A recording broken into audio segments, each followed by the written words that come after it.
Thabi, thank you so much for coming through. So we've seen the cry from the finance minister, for example, in the days leading up to Davos on Twitter, talking about the structural reforms, that if you don't do it now, don't say you were never warned. For someone who doesn't know, what are these structural reforms? Why do we keep talking about them and not implementing them? What are they? Yeah, so structural reforms are measures that are targeted at the economy, changing institutions, changing regulatory frameworks to enable an economy to grow. So we've seen many countries do structural reforms, so it's not just a call for South Africa to do it. We are in an economic rut, and that's why we need structural reforms to change the course of the country. There are issues within the country. The structure of our economy is not correct. We are growing. The sectors that are growing are sectors that don't employ as many people, so they're not labor-intensive sectors. They don't export. So look at the finance sector and look at the last economic data, the GDP data. The finance sector has been growing quarter after quarter. It's a sector that doesn't export. It's a sector that doesn't employ a lot of people. It's a sector that requires highly skilled workers. So you need sectors like the agricultural sector, like mining, like manufacturing, that will absorb the labor, that will also export, will grow through export. It will also shrink our current account, but will gain currency from it, from the export, yeah. So we'll get revenues from exporting. So, Thabi, when we talk structural reforms, I suppose this juxtaposes against a quick fix. So something like a bailout, for example, where perhaps you would target a specific sector and say, our manufacturing is not doing so well, let's pump money into that. When you say structural reforms, you're saying actually tweak with the levers of the economy. So it's not just tweaking, and here's why people are uncomfortable with shaking it up. It's a very successful, in my view, structural reform is one that is uncomfortable, that makes it won't please everyone. It is. I look at the, as I mentioned, the structure of economy. If we look at the electricity, for instance, and the fact that we have electricity problems, we need to change Eskom. We need to change the structure of Eskom. We may need to right-size it. We may need to shed jobs. So these are uncomfortable topics to have, but this is a direction that we need to take. I'll take it even further and say the state of our SOEs, our state-owned entities, or state-owned companies in this country need to be reformed. We have over 700 state-owned entities, and they are a huge burden on the economy. What we need to do, part of a structural reform, is to say, right, we have over 700.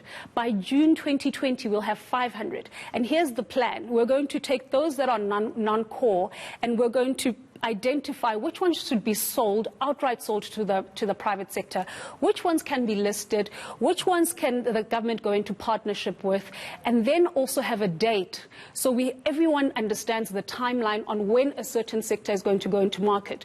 And this must be a transparent process. Is that where the difficulty politically then comes in? Absolutely. That coupled with, there is a phrase, is the state or government wage bill.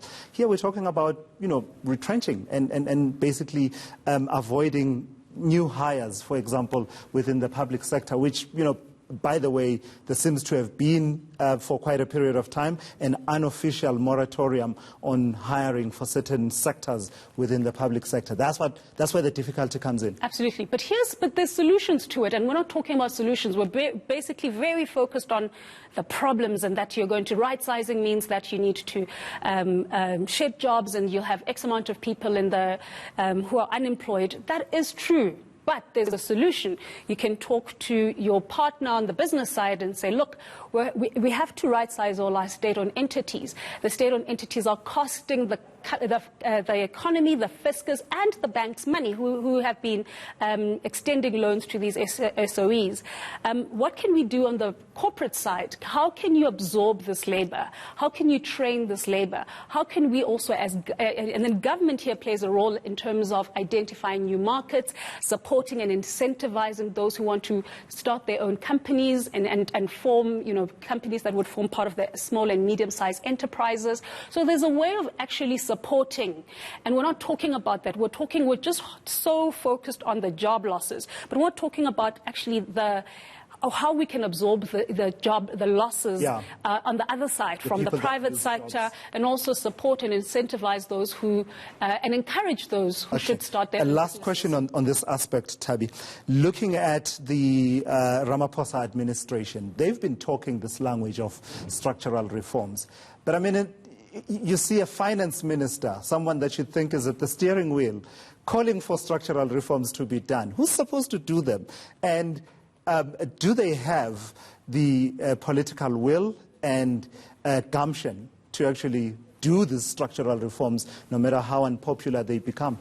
Typically, yes. If you look at other countries, it's the Treasury or Finance Department that comes up with these structural reforms, or designs or identifies sectors that need to be reformed. And then the implementation, if we look at the network industries, it's transport, it's water, it's electricity, it's telecoms. That involves a few ministers and also the private sector. If you're talking about telecoms, for instance, it's not just the Department of Telecoms. You're also talking about the major players within the telecommunication sector. You're talking about, in my view, something that I think it's a no-brainer to turn the economy around is spectrum. I think it's the number one thing that will be the most impactful in a short period of time, and yet we're not seeing this spectrum that is released in order for us to get cheap labor, in order for us to then stimulate the economy in various ways. Electricity involves the Minister of Energy, but also the Minister of Public Enterprises, and to an extent Treasury, because they need to finance whatever decisions that are made. Water, we have a huge water problem, and it then also lies, it's the Department of Water Affairs, but also finance may be involved. Transportation is a huge one, because it will link those who've been living outside or who live outside the urban areas back into the centre. Political goal there?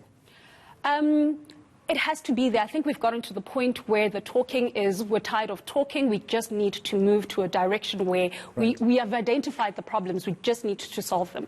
Thabi, I can't let you go without asking you to wear your cap as a board member at SA Express. We are reporting about moves by one of these organizations to try and get SA Express to get itself into business rescue, and talking about financial troubles at SA Express. Just give me a sense then from your side as the board, what's your understanding of the current state of play of SA Express? So SA Express, in exactly what I said about other SOEs, they're all in a very difficult financial problem, and decisions need to be made.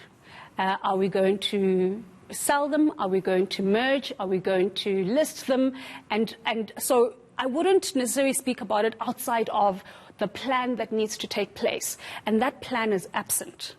And so when it's absent, and you have boards that are trying to do their utmost to actually revive these state-owned entities, without actually a plan from government, without knowing where the money is going to be, because you can't, any company, including an Amazon, if I took on an Amazon that is a distressed company, I need to have money pumped into it to recapitalize it so that it functions efficiently. If there is no recapitalization, that means this entity will start sinking and will underperform. And also, as I'm operating, I need to service clients. I also need, there are service providers that I need to pay. There's fuel that I need to pay for. And how do I do that without the recapitalization? How do I do that as a board to run a company without actually getting a direction from the shareholder as to the grander or the bigger plan on where these entities are going? So I've got to push you. Business rescue, are we at that point with SA Express? No. Why?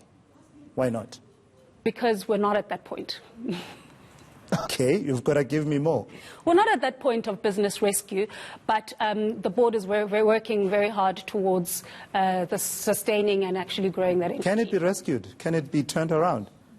You know, it can be in the same way as, any company that is distressed. If there is the support that is required to stabilize this entity is given, it will be successful. So just right now, it's not being given this support.